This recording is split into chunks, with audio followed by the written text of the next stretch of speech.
We're here with Melissa Berry, the Cancer Fashionista, to really understand and learn more about the voices of cancer, particularly how people are bucking this stereotypical cancer image. So could you talk a little bit more about what people are doing and the image that they're trying to portray? Absolutely. My audience is comprised of women that have been recently diagnosed with breast cancer or are going through treatment, or they could be 10 years, 15 years out. And they are looking for solutions across the board, beauty, fashion, lifestyle, to be the healthiest women that they can be, but also to feel empowered and to feel beautiful. And like I always say, not necessarily look and feel like a supermodel, they just want to feel like themselves. And so how are they using Instagram, and how are they using pictures to portray themselves so it's not this frail, bald, more what traditionally cancer has been portrayed as? How are they using social media or in general to portray a new image? Well, they're using social media to portray a new image in such an exciting, empowering way.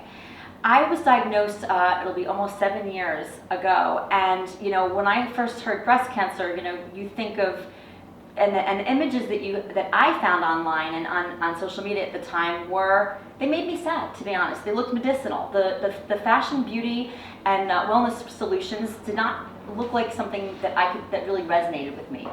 So what women are looking to do, and the way that they're expressing themselves online, is in a very empowered and strong way, sort of like, yes, I've gotten breast cancer, or any cancer for that matter, but I've got it, and I'm going to look and feel great no matter what.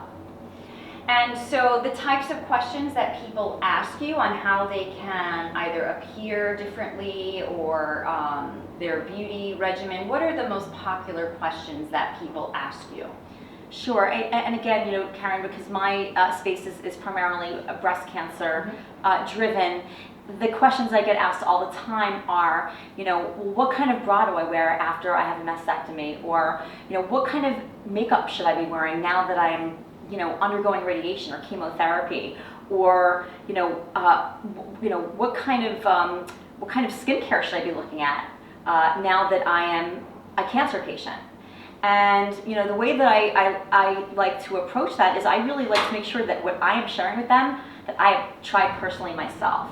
Because they're in such a delicate space, and they have so much going on, medical, doctor appointments, and the last thing they need to think about is digging through and researching, is this foundation okay for me to use? So I try and be the curator for them. One of the things that I love that you said earlier when we were talking today was when you were diagnosed, and you are a beauty editor and blogger, where's the vogue of cancer? Exactly, Karen, when I was first diagnosed, and once I knew that I was, going to be okay, and I knew what my course of treatment was, because I worked in the fashion and beauty industry, I thought, how am I going to look like myself, through such a challenging time? And, I just hit the internet, and I scoured it, and I found these beautiful little gems of brands that are more, I would say they've grown over time, but there's more and more of them popping up, but they are really tuned into what she wants. They are clean, but they're also fashion forward, and they address the needs, I think, from a wellness standpoint, but also from a sophistication standpoint. So people want clean, they want bold, they want sophisticated, not your mother's cancer. Exactly. They want something that's elevated and something that is aligned with who they are, that matches their lifestyle.